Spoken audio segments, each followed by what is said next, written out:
16 question का third answer आएगा। ये कह रहा है parallel plate capacitor condenser is charge by connecting it to a battery, the battery is disconnected and glass slab is introduced between the plates. Then glass slab अगर introduce करोगे, battery को connected रहने दोगे, तो क्या चीज चेंज होगी? Potential increase, energy decrease. इसका आंसर आएगा energy decrease, energy will decrease, के टाइम्स घट जाती है एनर्जी। थर्ड आंसर आएगा। नेक्स्ट देखो, नेक्स्ट क्वेश्चन देखो, इसको पढ़ो। आज क्वेश्चन ही करेंगे भाई, दो डीपीपीज हैं ये। इसको देखिए क्या कह रहा है। An aluminium foil of negligible thickness is inserted between the plates of parallel plate condenser, that is length is parallel to the plates. Negligible thickness, इसमें एक वर्ड है नेग्लिजिबल थिकनेस, ये वर्ड। तो इसका आंसर क्या बनना चाहिए? देखो नेग्लिजिबल थिकनेस करोगे अगर आप, तो इसका मतलब कोई फर्क नहीं पड़ना चाहिए नेग्लिजिबल थिकनेस पर, क्योंकि थिकनेस ये कैपेसिटी का फार्मूला नहीं होता है, epsilon naught A over D minus T. T tends to zero, T almost zero, तो capacity will always remain almost remain same, remains unchanged. मेरे हिसाब से तो ये आना चाहिए आंसर, रिमेन्स अनचेंज्ड। हाँ थर्ड, रिमेन्स अनचेंज्ड। देख लेते हैं इसका आंसर क्या है। ये कह रहा है an capacitor works in, capacitor किस टाइप के सर्किट में वर्क करेगा? एसी और डीसी, एसी में वर्क करेगा या डीसी में वर्क करेगा?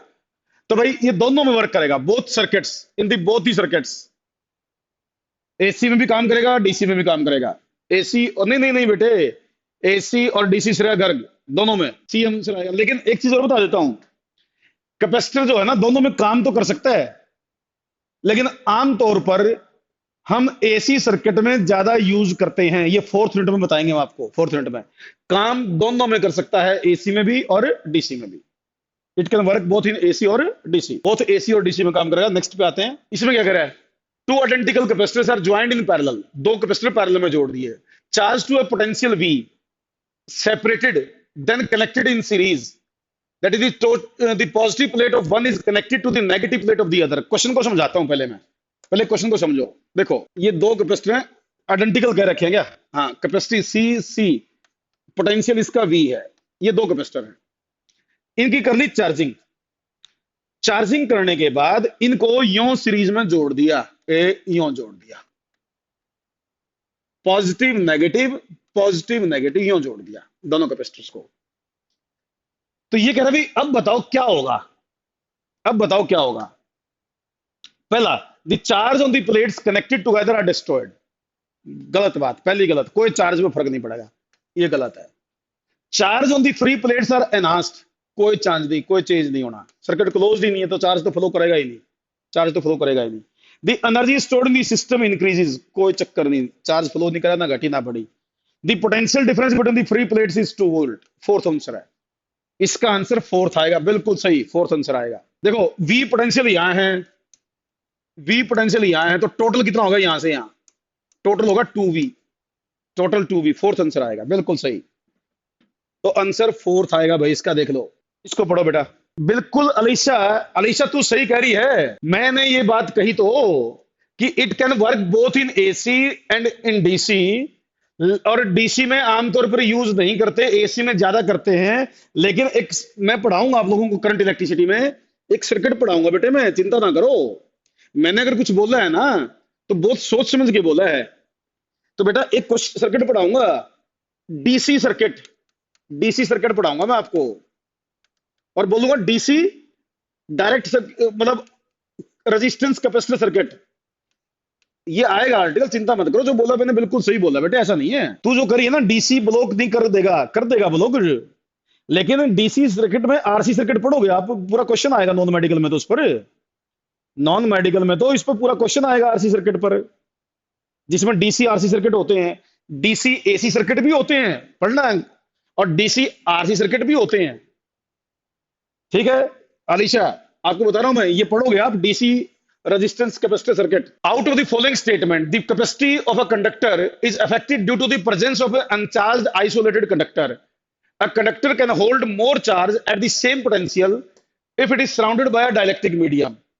अगर डाइलेक्ट्रिक मीडियम से सराउंडिंग कर दी जाए, out of the following statement capacity of condenser is affected due to the presence of an uncharged isolated conductor. बिल्कुल सही है, both A and B are correct. Isolated conductor नजदीक रखोगे तो कैपेसिटी बढ़ती है उससे, बिल्कुल सही है। और ज्यादा चार्ज होल्ड कर पाएगा, कैपेसिटी बढ़ जाती है चार्ज को होल्ड करने की, तो both A and B are correct. इसको देखो, नेक्स्ट को देखो, स्टेटमेंट पढ़ो। ये कह रहा है parallel plate condenser capacitor has plates of unequal area. Unequal area मैं बढ़ा देता हूं एक बार, देखो। मान लो एक प्लेट छोटी, एक प्लेट बड़ी, एक पर चार्ज पॉजिटिव मान लो Q1, एक पर चार्ज नेगेटिव मान लो Q2। छोटी बड़ी प्लेट है, एरिया अलग अलग है, प्लेट्स के एरिया अलग अलग है, इसका कहना क्या ये मतलब है। तो what is the relation between the charges? Relation between the charges, yes बताएगा, यस ने आंसर दे दिया भाई, यस ने आंसर दे दिया। तो रिलेशन बिटवीन द चार्जेस बताओ भाई, पॉजिटिव नेगेटिव पे क्या रिलेशन होगा, क्या होगा? इक्वल होंगे, अनइक्वल होंगे, क्या होगा बताओ भाई? अगर प्लेट छोटी बड़ी हो, बिल्कुल charges will be same, charges will be same. जितना चार्ज पॉजिटिव पर आएगा उतना चार्ज नेगेटिव पर आएगा। बिल्कुल प्रांशु, बिल्कुल बेटा, कोई बात नहीं आदित्य, अब तो आ गया है, कोई बात नहीं। दोनों पे चार्ज इक्वल क्यों होगा वैसे? छोटी बड़ी प्लेट है, चार्ज इक्वल क्यों होगा? क्यों पॉजिटिव और नेगेटिव चार्ज की वैल्यू बराबर होंगी, बताओगे? हाँ, इक्वल इसलिए होगा क्योंकि चार्ज तो इलेक्ट्रॉन के ट्रांसफर के कारण होना है। चार्ज किसके कारण ट्रांसफर होना है? इलेक्ट्रॉन के कारण। हाँ, नहीं, इलेक्ट्रॉन के कारण होना चार्ज। अब यहां से 10 इलेक्ट्रॉन गए तो 10 इसके पास आ गए। मान लो इसमें से 10 इलेक्ट्रॉन निकले तो 10 इसको मिल गए। इस पर 10 के कारण +10 E आ गया, तो इस पर -10 E आ गया। इलेक्ट्रॉन के ट्रांसफर के कारण आएगा। नेक्स्ट पर आ जाओ भाई, देखो भाई, नेक्स्ट देखो, नेक्स्ट क्वेश्चन देखो। Space between the plates of parallel plate capacitor is filled with a dielectric slab. The capacity charge and then supply is disconnected to it. The slab is now taken out. Slab, देखो question समझो पहले, मैं सबको समझाता हूं, एक बार समझो इसकी स्टेटमेंट, फिर आंसर देना, फिर आंसर देना।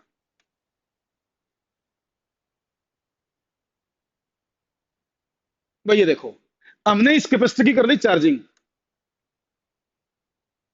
चार्जिंग कर ली भाई। स्लैब इसके अंदर है, स्लैब इसके अंदर, उसके बाद बैटरी हटा दी, बैटरी हटा दी और स्लैब भी निकाल दी, स्लैब भी निकाल दी, बैटरी हटा दी और स्लैब निकाल दी। तो अब पूछ रहा है किस पर क्या फर्क पड़ेगा? सिचुएशन ये है, पहले क्या करते थे हम? स्लैब डालते थे, अब स्लैब निकाल दी। क्वेश्चन आ गया स्लैब निकाल दी, तो अब इसका आंसर देखो क्या आएगा भाई, इसका आंसर क्या आएगा? Potential difference across the capacitor increases, potential difference across the capacitor increases. D. कारण, कारण क्या होगा? देखो इसमें क्या होगा, बैटरी हटा दोगे ना तो charge will remain same, capacity will decrease, capacity घट जाएगी, कैपेसिटी घट जाएगी। तो पहले पोटेंशियल क्या था? Q/C0। नया पोटेंशियल क्या होगा? Q/C। कैपेसिटी घट गई तो V डैश बढ़ गया, कैपेसिटी घट गई तो V डैश बढ़ गया, इसलिए आंसर सी, डी आएगा इसका, डी आंसर आएगा इसका। ये कारण होगा। पहले चार्ज तो चेंज होना नहीं, क्योंकि चार्ज को चेंज करने का काम बैटरी का है, बैटरी आपने हटा दी है तो चार्ज विल रिमेन सेम। बिल्कुल आर्यन, बिल्कुल सही कह रहे बेटा। इस क्वेश्चन को देखियो, ये कह रहा है स्मॉल अनचार्ज्ड मेटेलिक स्फीयर, एक स्मॉल अनचार्ज्ड मेटेलिक स्फीयर है, is position exactly at a point midway between the two equal and opposite point charges, equal and opposite point charges. If the sphere is slightly displaced toward the positive charge and release, then. भाई देखो ये charges हैं, एक +Q, एक -Q, ये metal का sphere है, बिल्कुल सेंटर में रखा था, बिल्कुल सेंटर में रखा था। अब ये कह रहा है if the sphere is slightly displaced towards the positive charge, इसको इधर हिला दिया जाए तो क्या फर्क पड़ेगा? अगर इसको इधर हिला दिया जाए तो क्या फर्क पड़ेगा भाई, बताओ कि क्या फर्क पड़ेगा? It will move further towards the positive charge, it's potential energy will decrease and kinetic energy will increase, the total energy remains constant but is non zero, all of the above correct. ये note करते जाना points, ये conceptual question है तो इसका मतलब यही है भाई, सब कुछ नोट करोगे आप। ये कह रहा है capacity of parallel plate condenser is quadrupled, 4 गुना बढ़ा दी capacity. If the charge on its is, capacity को 4 गुना बढ़ा दिया तो किस पर क्या फर्क पड़ेगा भाई? पूरी स्टेटमेंट में जैसे ना चार्ज वार्ज के बारे में सब कुछ बता नहीं रखा है, वैसे इसमें ये साथ में ये बताना चाहिए था हमने कि भाई हमने क्या चेंज करा है, बैटरी को कनेक्ट रखा नहीं कर रखा, तो कुछ खास इसमें इंफॉर्मेशन नहीं है।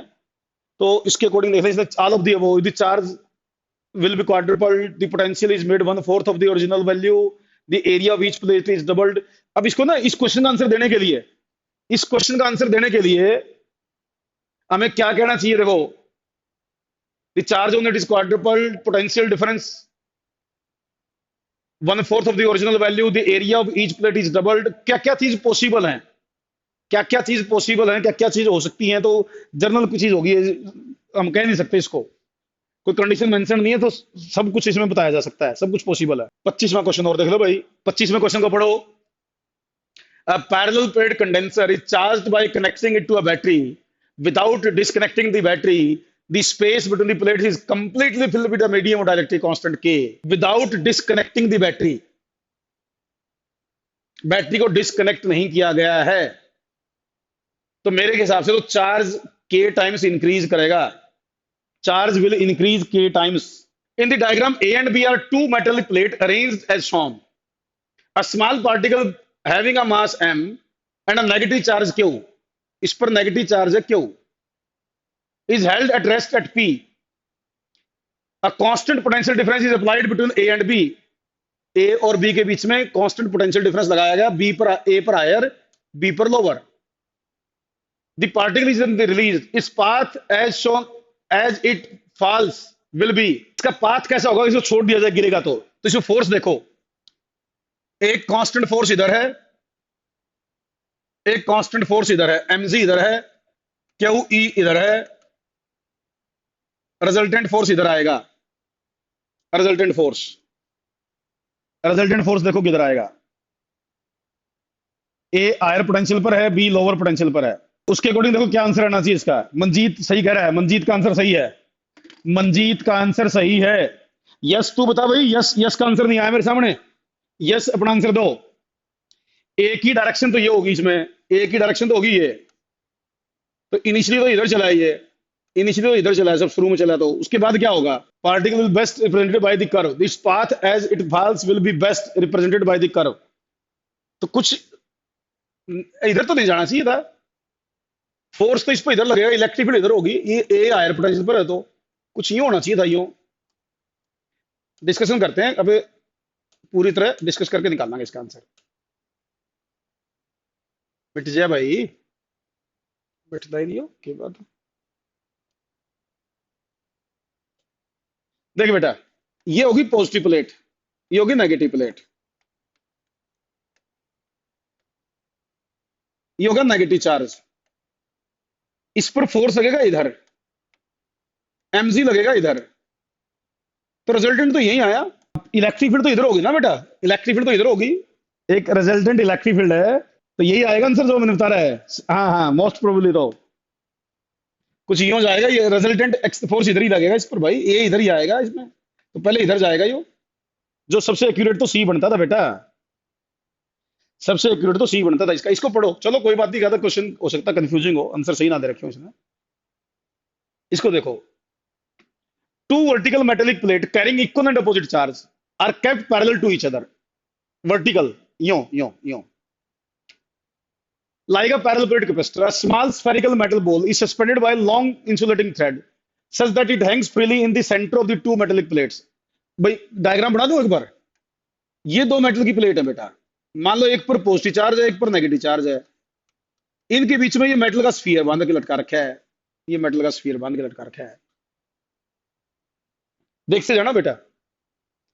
A small metallic sphere is suspended by a long insulating thread such that it hangs freely in the center of the two metal plates। The ball which is uncharged is taken slowly towards the positive charge। इस पर plate ball पे कोई charge नहीं है, इसको थोड़ा सा इधर ही लाया, थोड़ा सा इधर ही लाया, यूं किया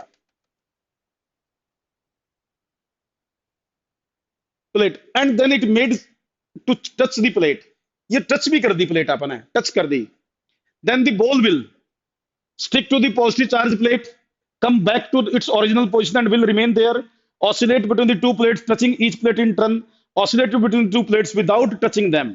तो इसमें आपको देखना भी आंसर बेस्ट ऑप्शन क्या बनेगी, थर्ड ऑप्शन इसकी है, थर्ड ऑप्शन बनेगी इसकी, थर्ड बनेगी बेटा, क्योंकि इसके ऊपर पॉजिटिव चार्ज आ जाएगा ना। देखो इसमें होगा क्या, जब इसको टच करोगे ना, आप इसको टच करोगे तो ये अपना कुछ पॉजिटिव चार्ज दे देगी। जैसे ये बॉल इसके टच कर गई तो इसके कारण कुछ पॉजिटिव चार्ज मिल गया, नेगेटिव इसको अट्रैक्ट कर लेगी, नेगेटिव खींच ले जाएगी इसको, फिर ये नेगेटिव से टच करेगी और कुछ नेगेटिव लेके फिर उल्टी आओगी, इधर आ जाएगी इस तरीके से, तो ऑसिलेट करेगी टच करती हुई। हाँ, ये प्लेट इसको चार्ज दे देगी। नहीं, एक बार पॉजिटिव है भाव, एक बार तो आया इसमें पॉजिटिव, सुनते जाओ, दोबारा सुनो भाई, दोबारा सुनो, ऐसे नहीं भाई, कंसेप्ट को ध्यान से। एक बार तो पॉजिटिव आया, पॉजिटिव आया, फिर प्लेट ने उसको रिपेल कर दिया और नेगेटिव ने अट्रैक्ट कर लिया, फिर नेगेटिव की तरफ भागी। यहां जब टच हुई ना तो नेगेटिव ने अपना चार्ज दे दिया, पॉजिटिव को न्यूट्रलाइज कर दिया, नेगेटिव ने चार्ज दे दिया, तो नेगेटिव चार्ज अगर फिर इसने रिपेल कर दिया, फिर इधर भागी इस तरीके से। वैसे ना अगर सही तरह देखो, अगर यही प्रोसेस कंटिन्यूसली चलता रहे, अगर यही प्रोसेस कंटिन्यूसली चलता रहे तो क्या होगा, बहुत लंबे टाइम की बात अगर मैं करूं, बहुत लंबे टाइम की बात करूं, तो धीरे धीरे तो चार्ज पॉजिटिव का भी खत्म होता रहेगा, नेगेटिव का भी खत्म होता रहेगा, क्योंकि नेगेटिव पॉजिटिव चार्ज को ट्रांसफर करती रहेंगी। हाँ हाँ हाँ, आर्यन सिंह बिल्कुल सही कह रहा है, आर्यन बिल्कुल सही बात कर रहा है। और पॉजिटिव और नेगेटिव प्लेट के चार्ज धीरे धीरे खत्म होते रहेंगे। क्लियर, वेरी गुड बेटा, नेक्स्ट क्वेश्चन पर आए फिर। नेक्स्ट को पढ़ो, नेक्स्ट क्वेश्चन को देखो। हाँ गौरव, बिल्कुल गौरव शर्मा, बिल्कुल बेटा। A condenser A of capacity 4 millifarad, millifarad है भाई, millifarad, has a charge of 20 millicoulomb, and another condenser B of capacity 10 millifarad, charge 40 millicoulomb. If they are connected in parallel, then तो potential किसका ज्यादा होगा, पहले बढ़ेगा पोटेंशियल 20/4 5, दूसरे बढ़ेगा पोटेंशियल 10/10 40/10 4। कोई चार्ज का ट्रांसफर नहीं होगा, कोई चार्ज का ट्रांसफर नहीं होगा। Charge flow from B to A till common potential, दोनों का पोटेंशियल पहले ही कॉमन है बेटा। अच्छा, एक का 5 एक का 4 है, एक का 5 एक का 4 है, एक का 5 और 4 बराबर नहीं, मैंने लिख भी 5 और 4 रखे हैं, फिर भी कॉमन क्या उत है।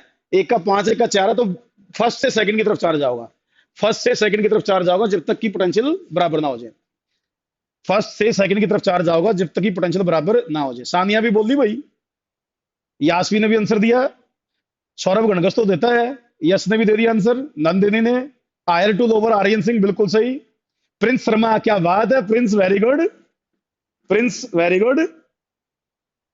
चार्ज ट्रांसफर होगा, क्या नाम था, एक बच्चे ने लिखा था नो ट्रांसफर, चार्ज ट्रांसफर होगा फर्स्ट से सेकंड की तरफ जब तक पोटेंशियल इक्वल नहीं हो जाते, जब तक पोटेंशियल इक्वल नहीं हो जाते। When a dielectric material is introduced between the plates of a parallel plate capacitor, then capacity becomes, capacity के टाइम्स बढ़ जाएगी। पूरे पोर्शन में अगर स्लैब डाल दें, पूरे पोर्शन में स्लैब डाल दो तो कैपेसिटी विल इंक्रीज के टाइम्स, के टाइम्स कैपेसिटी इंक्रीज करेगी, के टाइम्स। बिल्कुल फर्स्ट आंसर था ये। 30th क्वेश्चन देखो, 30th 30वां क्वेश्चन देखिए, ये कह रहा है if electric intensity between the plates of parallel plate capacitor is E, the electric energy stored per unit volume of the medium is, energy density क्या होगी, एनर्जी डेंसिटी फर्स्ट आओगा, ध्यान रखियो। मैं भी गलती कर गया था इसमें, मैंने ई सोचा, इसको ई में पीछे दे रखा है, ई इसमें पीछे दे रखा है। हाँ, फर्स्ट आंसर आओगा। Two condenser capacity C1 C2 are connected in parallel and charge, then the ratio of charge on, ये तो सीधा ही है, मेरे से टिक ही होगा पहले ही। इस क्वेश्चन को पढ़ो, a parallel plate condenser of area A, charge Q, then the force on each plate, capacitor की प्लेट्स पर जो फोर्स लगेगा, एक फार्मूला करवाया होगा मैंने फोर्स का, force acting between the plates, F is equal to Q into sigma by 2 epsilon naught, तो Q square over 2a epsilon naught, Q square over 2a epsilon naught. C answer, C आएगा बेटा, सी आएगा। फिर ए first लिख रहे हैं, you are given 3 identical capacitor, how many different combinations you can make using all the capacitors. ये होता है मेरे ख्याल से n into n minus 1/2, n+1 होता है फिर यो ना, n+1 भी नहीं होता। चार कौन से पढ़े, एक बार देखा छांट के, तीनों सीरीज में, तीनों सीरीज में, तीनों पैरेलल में, चार बनेंगे भाई, तीनों सीरीज में, तीनों पैरेलल में, फिर दो सीरीज में, एक उनके साथ पैरेलल में, दो पैरेलल में, ये बन गए भाई, ये बन गए चार, बन गए चार चार, ये कॉम्बिनेशन बनेंगे, ये कॉम्बिनेशन देखो, इसको पढ़ो बेटा। तो आइडेंटिकल से क्या फर्क पड़ गया, इसको देखो। अ पैरेलल प्लेट कंडेंसर है charge Q, surface charge density sigma बोलनी चाहिए, तो एस लिखा गया, यो सिग्मा है, यो सिग्मा।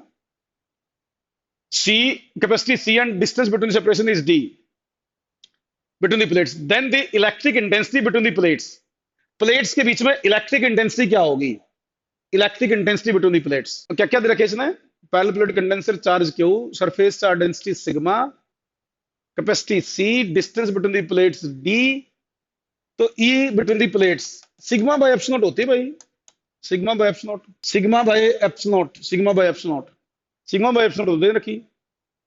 अब parallel plate condenser charge Q, surface charge density sigma, capacity C, capacity की टर्म में कन्वर्ट करके देख लो इसकी, बस कैपेसिटी की टर्म में कन्वर्ट करके देख लो कहीं से होता हो तो। कैपेसिटी की टर्म्स में ई का फॉर्मूला क्या होता है, सी का, C is equal to epsilon naught A by D, A तो दे नहीं रखे इसने, और सिग्मा क्या होगा भाई, क्यू बाय ए, तो E is equal to Q over A epsilon naught, convert कर दिया तो क्यू ओवर सी डी, ये आंसर आ गया Q over C D, Q over C D fourth option बढ़ेगा, फोर्थ, फोर्थ ऑप्शन बढ़ेगा, fourth बनेगा बेटा, थर्ड नहीं फोर्थ, फोर्थ देखो, फोर्थ, फोर्थ ऑप्शन बनेगा भाई, फोर्थ देखो, ये आंसर है, ये आंसर बनेगा। कन्वर्ट करना है, इसको हटाना है बस सारी चीजों को, सी और डी इनकी टर्म्स में, इनकी टर्म्स में कन्वर्ट करके लिखे तो सी, फोर्थ ऑप्शन बढ़ेगा, फोर्थ ही दे रखा होगा इसने, देखा क्या दे रखा है इसने, फोर्थ ही है, फोर्थ ही ऑप्शन है। Two spherical conductors of radii R1 and R2, R2 greater than R1, are placed concentrically in the air. The two are connected by a copper wire. The equivalent capacity of the system. मैं समझा दूं एक बार, मैं समझा दूं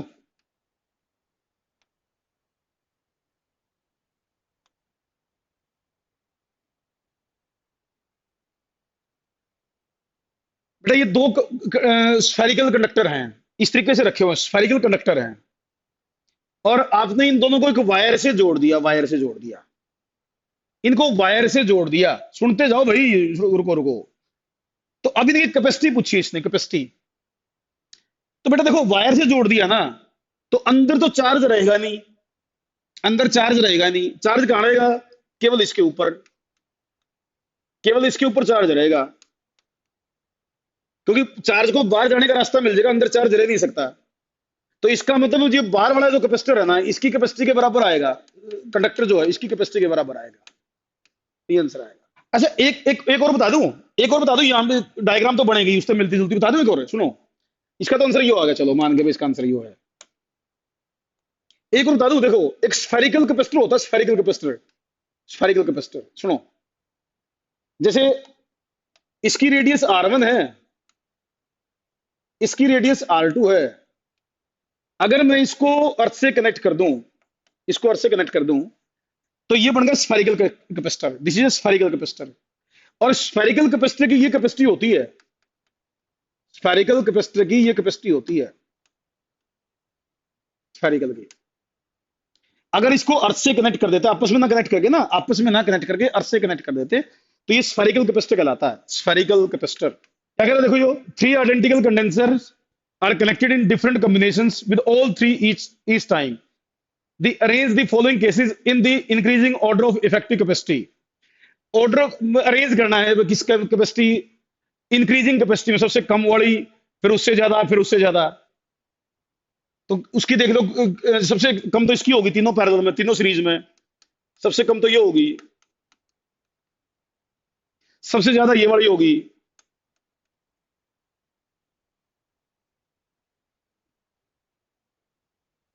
increasing order में, all in series. इसमें पूछा ना, arrange the following cases increasing order of capacities,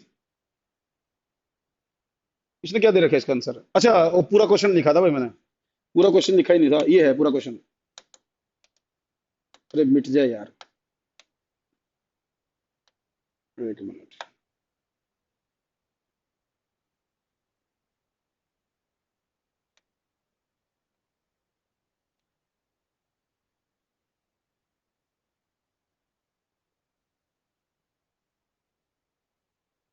मिट नहीं रहा भाई इसका, क्या करूं मैं इसका। तो इसमें से बताना है, ये ऑप्शन थी, ये ऑप्शन थी। अब इसमें देखना कौन सा है सबसे ज्यादा, कब होगी सबसे कम। All in series, all in series first जिस इसमें है, फर्स्ट एक तो इसमें है भाई, फर्स्ट फर्स्ट एक तो इसमें है, एक इसमें है, सॉरी इसमें है फर्स्ट, सबसे कम इसकी। All in parallel second number पे कौन सा है, ये तो सबसे लास्ट में आना चाहिए, सेकंड तो, सेकंड सबसे लास्ट किसमें है, इसमें है। तो ये आंसर बनेगा, ये आंसर बनेगा, ए आंसर बनेगा, ए बनेगा, देखो ए बनेगा। इसको देखो, ये कह रहा है capacitor of capacity C1 1 farad is charged to a potential difference of 100 volt. The charging battery is then removed and it is connected to another capacitor of capacity C2. The other plate of C2 is earth. Then in steady state मैं समझा दूं question को एक बार ये देखो, ये capacitor है C1 इसकी 1 है, पोटेंशियल इसका 100 है, सेकंड वाला अनचार्ज्ड है, सेकंड वाला अनचार्ज्ड है, बैटरी हटा दी and is connected with another capacitor of capacity C2, यूं कर दिया भाई, ये C2 ये C1, मान लो ये पॉजिटिव नेगेटिव, यूं हो गया भाई, ये अरेंजमेंट कर दिया हमने, ये अरेंजमेंट। अब इसके बेस पे इसने आंसर पूछा भाई, इसका आंसर बताओ। Then in steady state, steady state में क्या होगा, अब इसका आंसर बताओगे क्या होना चाहिए। प्रांशु ने ए आंसर दिया इसका, मेरे हिसाब से तो देखो, मेरे हिसाब से तो कोई चार्ज वार्ज पे कोई फर्क नहीं पड़ेगा, चार्ज ऑन C2 जीरो होना चाहिए, चार्ज ऑन C2 जीरो होना चाहिए मेरे हिसाब से तो भाई, पता नहीं इसने क्या आंसर दे रखा है। Charge on C1 is 100, charge on C2 is 50, charge on C2 is 0, charge on C2 is 50। मेरे हिसाब से तो ये मिस प्रिंटिंग है, बस ये मिस प्रिंटिंग है, और ए और सी ठीक हो जाने चाहिए, ए और सी, ए और सी ठीक हो जाना चाहिए। चेक कर लेता हूं क्या दे रखा है इसने आंसर, ए एंड डी, हाँ ए और डी गलत है, ए और सी आएगा इसका आंसर, ये आंसर गलत है। देखो इसका आंसर जो इसने दे रखा है ना, इसने जो आंसर दे रखा है, इसने जो आंसर दे रखा है वो गलत दे रखा है भाई, इसमें तो कुछ ट्रांसफर ही नहीं होगा चार्ज का, इसमें चार्ज का कोई ट्रांसफर ही नहीं होगा। A and C are correct, A and C are correct, बिल्कुल चार्ज का कोई ट्रांसफर ही नहीं होगा, क्योंकि चार्ज ट्रांसफर कब होता है पहले समझो, चार्ज ट्रांसफर तब होता है जब क्लोज सर्किट हो, ये तो सर्किट ओपन है, ये सर्किट तो ओपन है, चार्ज का ट्रांसफर ही नहीं होगा, चार्ज का ट्रांसफर ही नहीं होगा, ये नहीं मान सकता मैं। चार्ज के ट्रांसफर के लिए सर्किट क्लोज होना जरूरी है, इसमें भी माइक्रो नहीं होगा, ये आएगा इसका आंसर। माइक्रो नहीं, इसमें सीधा फेराड लिख रखा है ना, 1 फेराड वैसे गलत लिख रखा है, ये हो सकता है ये माइक्रो फेराड हो, ये हो सकता है ये 1 माइक्रो फेराड हो, तब तो ये ठीक है, माइक्रो आ जाएगा, नहीं वरना माइक्रो नहीं आएगा। हाँ A and C are correct, Shivam Danda बिल्कुल सही कह रहा है, क्योंकि इसमें चार्ज ट्रांसफर होने के लिए क्लोज सर्किट है ही नहीं, चार्ज ट्रांसफर होने के लिए। चलो अच्छा, मंडे को भी मैं कराऊंगा, क्वेश्चन कराऊंगा मंडे को, काफी क्वेश्चन बचते हैं अभी इसके, उसके बाद एक टॉपिक बचता है, एक टॉपिक भी रहता है अपना, अभी करवाना है वो टॉपिक भी करवाना अभी, तो ये बस सोचना कि चैप्टर पूरा हो गया है। कैपेसिटर के बाद का एक अलग से टॉपिक है, वो टॉपिक करवाऊंगा डाइलेक्ट्रिक पोलराइजेशन के नाम से, लेकिन कैपेसिटर के क्वेश्चन करवाने के बाद करवाऊंगा उसको। अच्छा आज 8 बजे मैं क्लास दूंगा, वो जो रिवीजन क्लास है, सभी बच्चों ने आना है, ज्यादातर क्वेश्चन आपने निकाल दिए होंगे, वो आसान है, वो बेसिक दी है मैंने। नेक्स्ट डीपीपी जो है सेकंड, वो कल डिस्कस करूंगा मैं, जो 2 डीपीपी मैंने आपको रिवीजन वाली दी है, सभी बच्चों ने करनी चाहिए। पहले वाली आपको आसान लगेगी, वो केवल कंसेप्ट को क्लियर करने के लिए दी है मैंने, रिवीजन पॉइंट से दी है ताकि आसान चीजें आपके बार दिमाग में बैठ जाए। सेकंड डीपीपी चैलेंजिंग होगी थोड़ी सी, उसमें बड़े अच्छे अच्छे क्वेश्चन दिए हैं, वो कल करवाऊंगा। पहले डीपीपी आज करवाऊंगा शाम को 8 बजे। तो अपनी क्लास रिवीजन क्लास सबने अटेंड करनी है, वही यूट्यूब चैनल के ऊपर।